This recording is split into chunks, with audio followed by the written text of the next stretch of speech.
Hello mga stories, welcome back sa ating content. So, panoorin natin ito, galing ito kay George. Ito naman siya, si, galing to kay George, kay Daisy. Okay? So, panoorin natin saglit. Ito, galing ito kay, ito yung sabi niya sa caption is, pag mahilig ka sa drama, nasa survival frequency ka. So, panoorin natin saglit. Ito, galing kay Miss Daisy. Wait lang. So, ayun. Kung lagi ka naghahanap ng away, mahilig ka sa drama, sa chaos, sa toxicity, sa issue, sa chismis, alam mo ba na isa yan sa sign na nasa scarcity frequency ka or survival mindset. Or, another term is negative or low vibration. Well, may mga talaga, low vibration, di ba? Well, may mga talaga na, baka sa iba kasi sa kanila, na, yan, minsan, naghahanap ng haway, ganito, ganyan, kasi, yung iba, sabi nila, pag walang ganap o walang drama, isa lang ibig sabihin yan, boring yung, ano ba naman to yung pamilya nila, napaka-boring, ganito, ganyan. Ang tahimik, ganito, ganyan. Minsan kasi gusto nila ng away, ganito, ganyan. Gusto nila ng toxic, ganyan.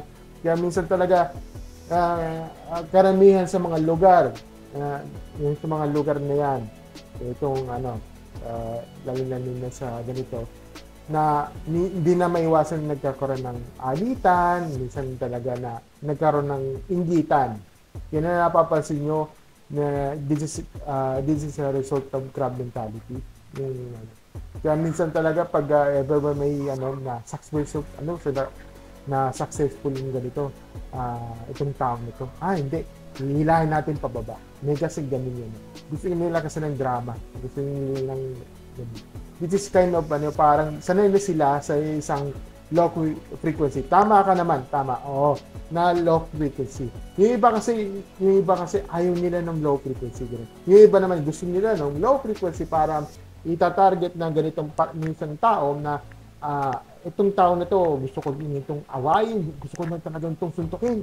Gusto ko talagang na iba sa social media. Meron kasi ganun na mama, yun ang sasabihin ko lang ng bobo na ito, i-trigger yan. Ganito, ganyan. May ganun talaga na scenario. Tuloy natin. So, if you're operating from that state of consciousness, ang ma-attract mo lang sa buhay mo ay pare-parehas lang na ganong sequence of events. Mas lalong dadami yung chismis, mas lalong dadami yung drama, mas lalong dadami yung mga kaaway mo, mas lalong dadami yung mga kabakstaban mo, and so on and so forth. Kasi dun mo nilalagay yung attention mo, yung oras mo, yung energy mo, at yung vibration mo.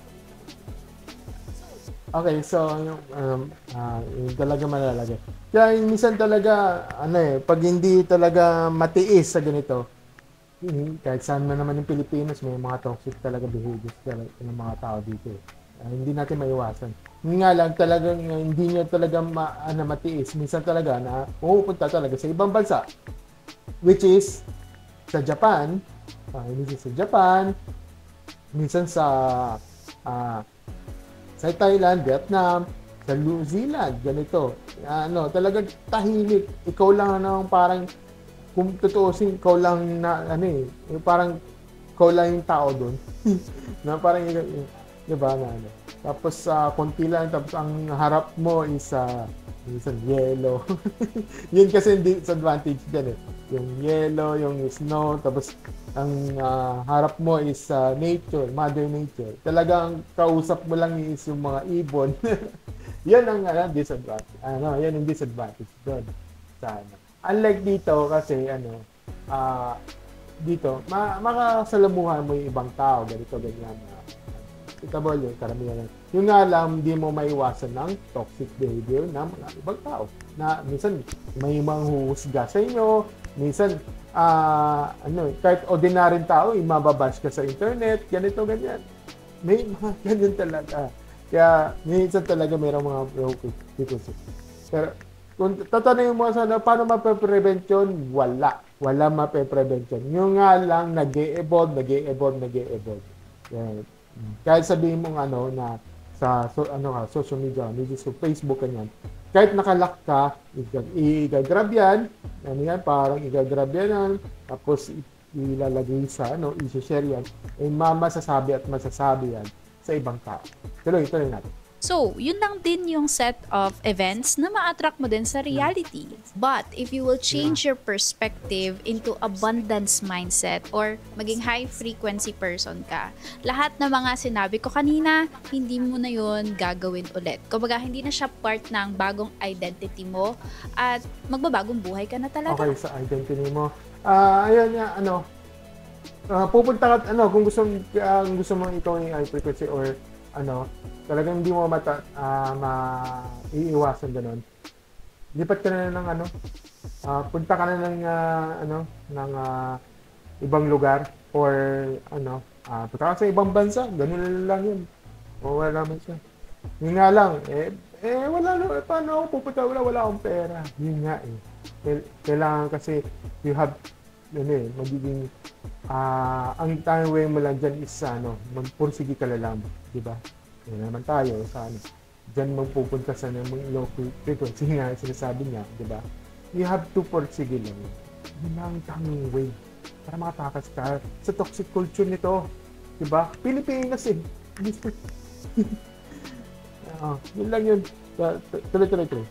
Kasi when you shift your perspective and your attention sa mga positive na bagay at sa mga bagay na dapat mo ikapasalamat, bagay na maganda at maayos at mabuti, yun lang din yung ma-attract mo sa reality. So, instead na sayangin mo yung oras mo sa negativity, spend mo na lang yan kung paano mo maayos yung sarili mo into the best version of yourself para yun lang din yung ma-attract mo sa reality. Yun, the best version of yourself.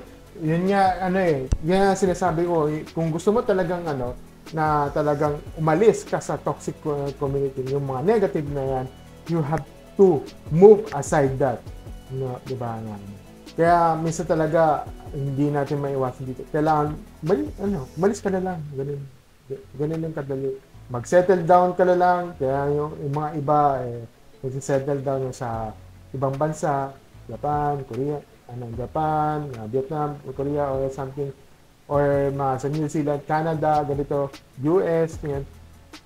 Minsan talaga nagse-settle down na lang sila kasi ayaw nila ng toxic community. Kaya minsan talaga yung ibang video ko noon, hindi ko naalala, na talagang sawang-sawa na siya sa mga toxic culture dito sa Pilipinas, na talagang lumuwas talaga sa ibang bansa at doon siya naninirahan doon. Kaya minsan talaga na yung iba na ayaw nila, hindi na sila bumabalik, hindi na sila makipagsalamuha sa mga kamag-anak nila, mga pamilya nila na mga puro toxic na lang. Kaya minsan talaga, ayan, mga sinasabi ko, nagkakaroon na naman yung batas, yung alam mo naman yung ginagawang retirement pa ng mga anak. Ayan, tatawag, ganito, ganyan. Ayoko na pag-usapan nito. Tuloy natin. Yung mga events na align doon sa best version ng sarili mo. At, character development at the end of the day, it's not too late to change, to rebrand, and to start a new life. Hanggat gumigising tayo sa bawat araw, pwede tayong magbago. Okay. Okay. Yun, yan. Kailangan, yun nga yung sinasabi ko hindi ko rin sinasabi na toxic tayong Pilipino. Well, may ilan talaga may mga toxic talaga. Lalo na sa mga kahit sino naman Amin natin kasi toxic naman tayo Minsan talaga umaalisan tayo na iba sabi. Okay, umalis ka na lang. Hindi ka naman tunay na Pilipino. Okay. Okay.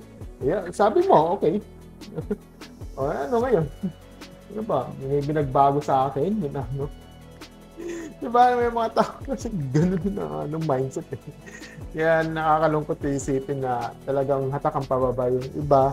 Parang kung sino may successful, yung sumakses ka sa ganitong bagay, hihilahin ka pababa.